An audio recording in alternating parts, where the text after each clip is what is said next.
Chairman. Let's move on to a special address or a special presentation by somebody who needs no introduction for himself. He's somebody who's known by everyone in this telecom ecosystem, as we say.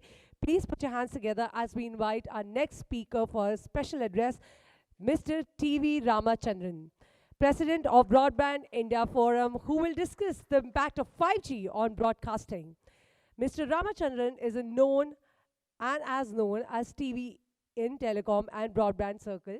Ramachandran has rich experience in telecom and connecting leadership. He has played a pivotal role in India's connectivity landscape.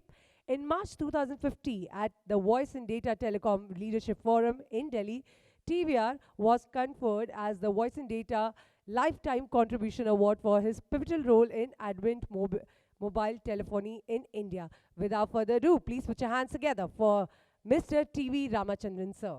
Sir, a very warm welcome. Thank you so very much for being part of this day.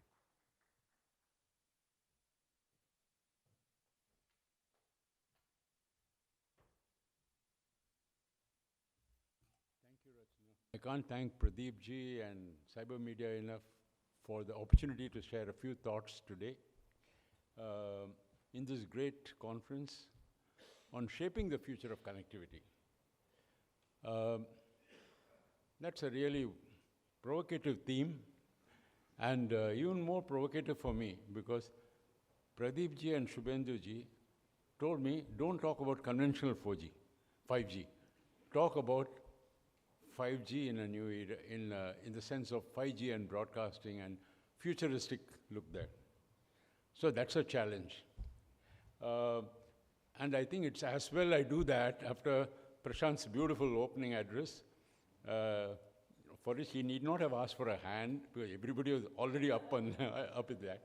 So thank you, Prashant, for a lovely introduction to the day's event.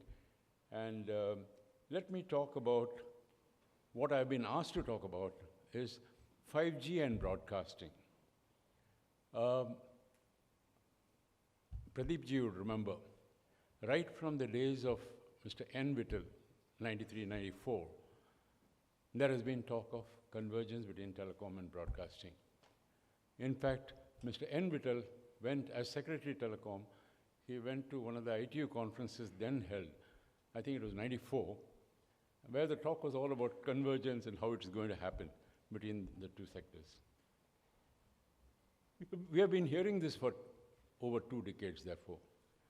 But has it happened really? It did not happen till now. Because I believe that it was waiting for 5G. The Gs have evolved, going on to more Gs, but 5G has arrived, and with 5G, as I was discussing with Shyam before the event, our requirement is going to be to change our mindset. We can't talk of 5G as more of 4G, more of speeds, more of the same. That way we will not tap the full potential, which is there in this great product. We have to talk about new applications, new use cases. We have to venture into new waters. And one of those is the area of broadcasting. I would say that, first of all, in this age, which I would call, when you talk of future of connectivity, today's age is itself an era of hyperconnectivity. Again, going back 20 years, one promoter chairman, at that time when we were setting up cellular networks in Delhi, he told me, TVR, one day the day will come when the SIM will be planted in the baby's head when it is born. It was a horrific thought. I said, how bad it is. But today you're beginning to see glimmerings of that with AI coming in and with the way mobiles are pervading every aspect of our life.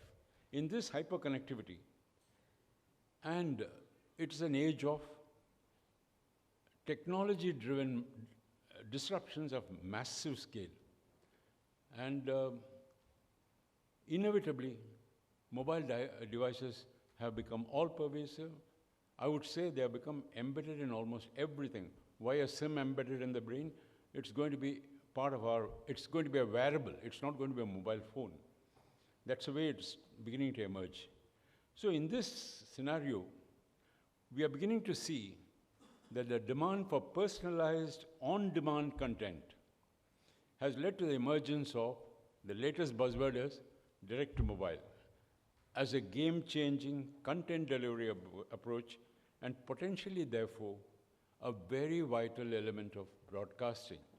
And that's the shaping of connectivity that we are going to talk about, how connectivity will include broadcasting. That is what is going to happen. Sensing this emerging technology trend very early in the game, our regulator, the Honorable TRAI, started consultations. Many of you may not be aware. Pradeep ji would remember. 2007, 2008 itself, they started consultations on this, on mobile television. The various available technologies at that time were mostly from the broadcasting side. G was evolving, yes. 2G, 3G, it was going on, but the accent was not so much on the broadcasting side. Most of the technologies that were then getting powering were things like DVB-H, media flow, TIDMB, SDMB, one-segment broadcasting. All these were broadcasting technologies. But nevertheless, TRI had recommended in 2008 that mobile television should be based on standards of ITU or TEC or any other European global recognized standard like ETC or whatever is specified by the Government of India.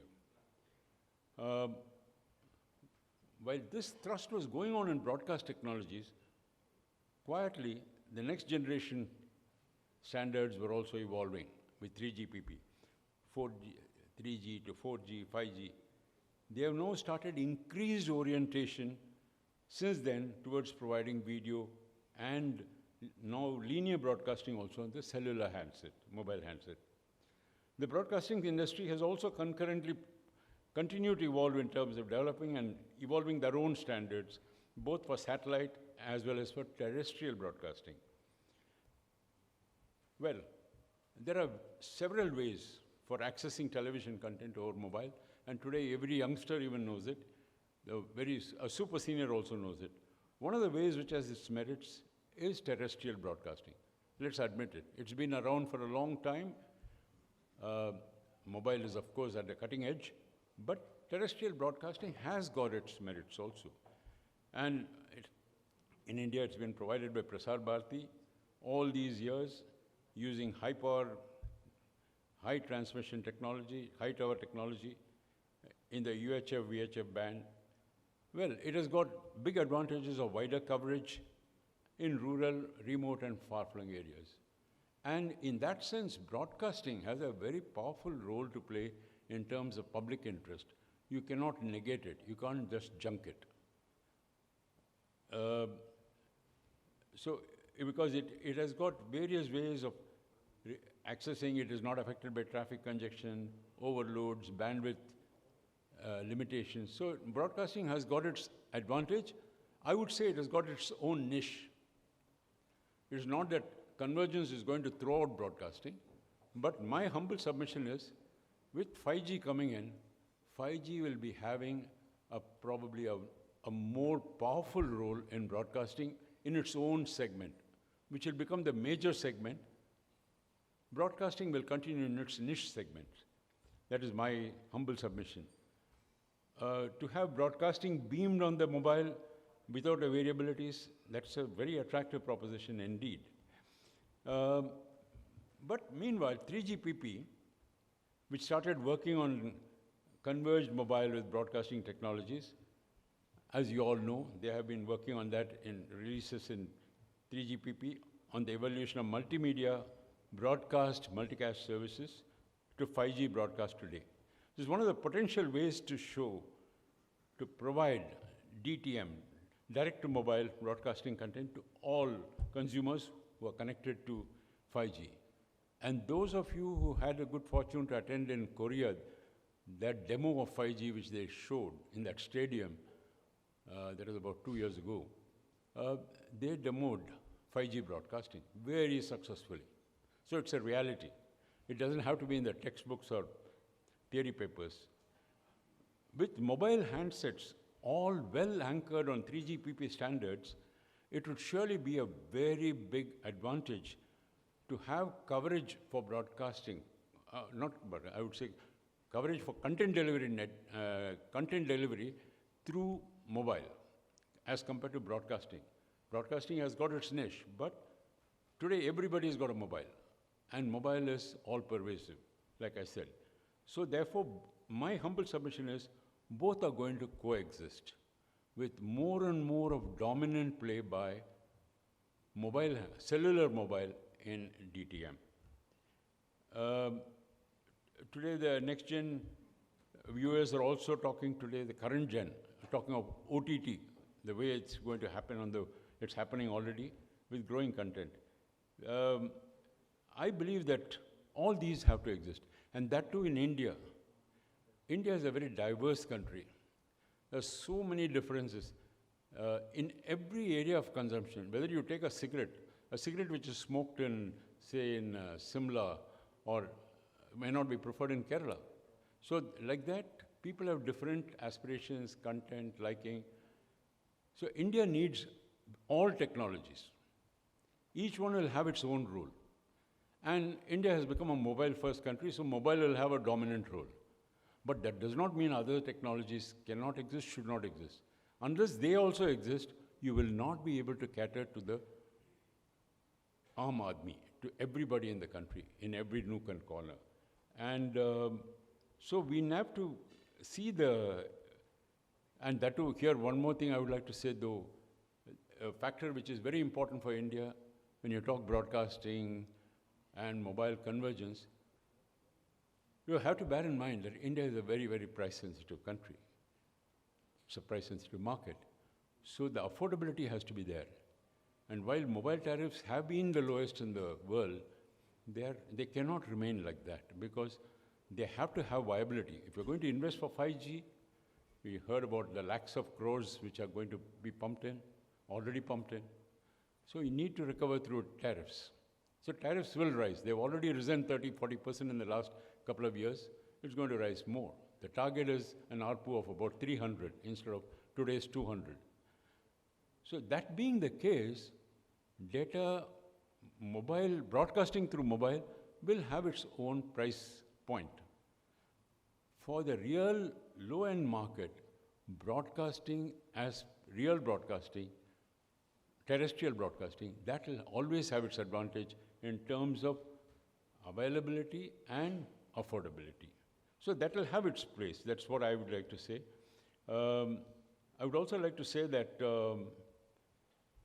in terms of coexistence of technologies, we should, while we may like more the mobile technologies, we should allow all to coexist.